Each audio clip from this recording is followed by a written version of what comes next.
আসসালামু আলাইকুম বন্ধুরা, কেমন আছেন আপনারা? নতুন আরেকটি ভিডিও নিয়ে আপনাদের মধ্যে আবারও হাজির হয়ে গেলাম। রাত থেকে প্রচুর বৃষ্টি, যার কারণে রাস্তার অবস্থা খুবই খারাপ। সকাল সকাল যাচ্ছিলাম বাজারে, দেখলাম যে আমাদের স্কুলের মাঠে ছোট ছোট বাচ্চারা খেলাধুলা করছে, ফুটবল খেলছে। তো দেখে ছোটবেলার কথা মনে পড়ে গেল।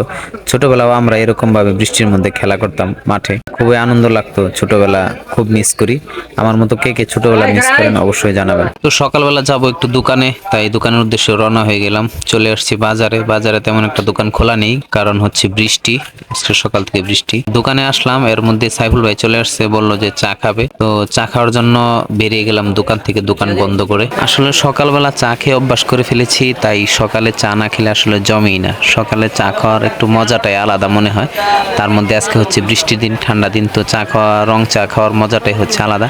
তাই রং চা খাওয়ার জন্য চলে আসলাম মঞ্জুল ভাইয়ের দোকানে। মঞ্জুল ভাইয়ের দোকানে খুব সুন্দর চা হয়, এই জন্য মঞ্জুল ভাইয়ের দোকানে চলে আসলাম চা খাওয়ার জন্য। তো এসে দেখতে পাচ্ছেন আমরা রং চা খেলাম, খেয়ে তারপরে চলে আসলাম। ভিডিওটা কেমন হয়েছে অবশ্যই কমেন্টে জানাবেন।